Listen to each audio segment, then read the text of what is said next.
Money. Why don't we understand it? Why don't we have any practical finance knowledge?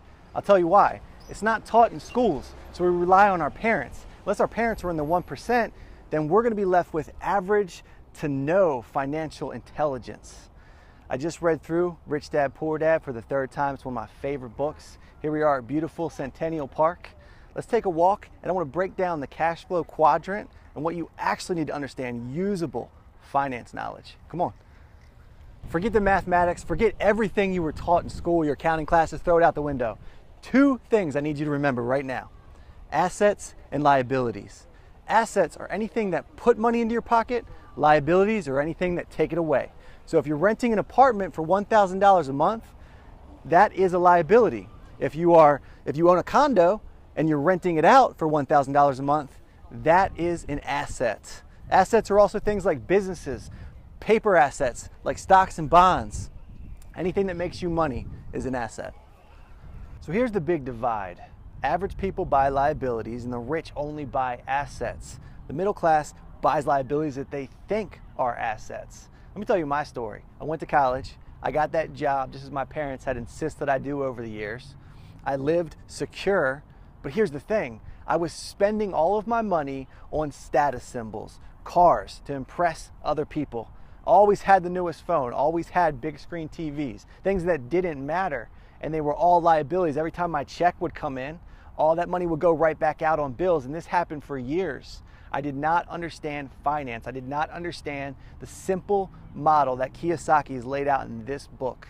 All that college, and this taught me so much more. You have to have a mindset shift. You have to have a paradigm shift if you ever want to break out of that and start living from the asset column. Now, I'm not knocking a job. I could have done things differently. I could have stayed at my job, bought assets, and then eventually lived from the asset column instead of buying liabilities. But I chose to take risks. I take business risks, I buy real estate, things of that nature, buy stocks. And what you hear from the average person if you're a risk taker is, whoa, aren't you scared? Aren't you scared of these risks? Let me pose the question back to the average person. If you're buying liabilities, how risky is that? The money's just gone. Think about it. The second that a person buys a car on a loan, they drive off the lot, 25% less in value right there, depreciates. That's a pure liability. It's better to live from the asset column, take those risks, live bigger and do bigger things. Now, if I would have followed my parents' path to a T, I would have either been a doctor or a lawyer. But here's the catch. I would have given back up to 50% of all my income in taxes. You have to understand how taxation works. The rich, they have that mastered. They pay little to nothing sometimes in taxation, which means they want those big purchases. They want to get that BMW. They're going to buy that through their business. They're going to buy that through their company. When the average person thinks of a corporation, they think of skyscrapers. When the rich understands that LLC is nothing more than a stack of papers and an EIN, a tax ID number, which you can get free.